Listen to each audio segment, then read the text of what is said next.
Just give me the best example of what you thought was an exquisite realization of value that came through cuts that worked their way through the Doge office.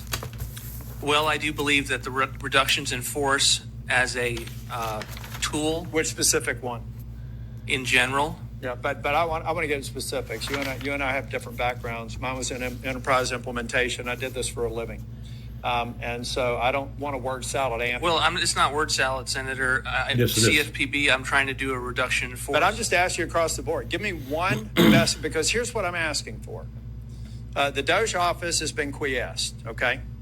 But there were a lot of claims of billions and billions of dollars in savings. I simply want to know where you booked them and where I can see it. I didn't run Doge, Senator.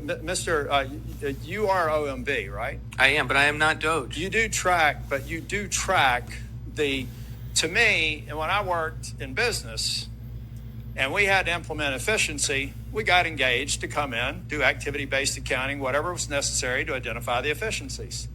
Then we go to the CEOs and say, part of this is going to be a reduction in force. We're going to do this in a methodical manner. The number one thing we want to do is absolutely have a reduction in force that looks at our best and brightest, that 18 to 25% of the organization, and make damn sure that they don't get a "you're fired" notice. And then we would send out a reduction in force and an efficiencies program that does people, technology, and infrastructure. Give me an example of where that was done over the year that Doge was in place. Well, I think the extent to which we because shut down then, let me USAID. back up. The reason I'm targeting you is because I look at you as the guy who books the savings. After we work, let's say we work with whatever department it is, then we got the savings, we come to you and we say, Mr. Vaught, this is no longer going to be a part of our expense run rate. You can actually tell the administration that we can decrement that cost because we've cut the savings. Give me the best example of where Doge has done that.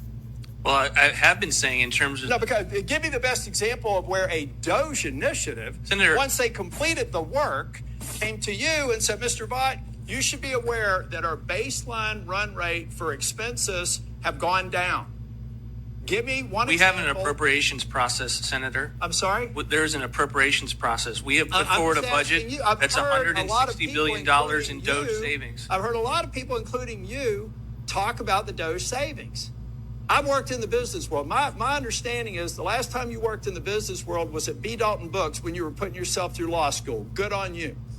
But you don't have this experience, and a lot of people that were involved in this do not have this experience. I love the idea of Doge, but what I don't love is the idea of Doge shit that we're picking up because people did it wrong.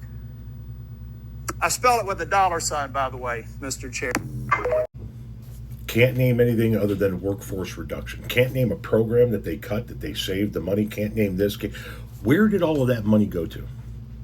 Where are all of those savings that allegedly took place? A bunch of people got fired, I know that.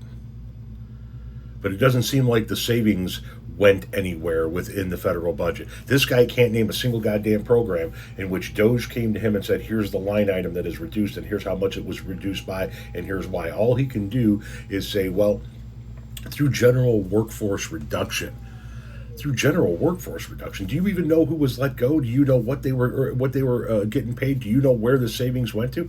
You were OMB, for fuck's sake.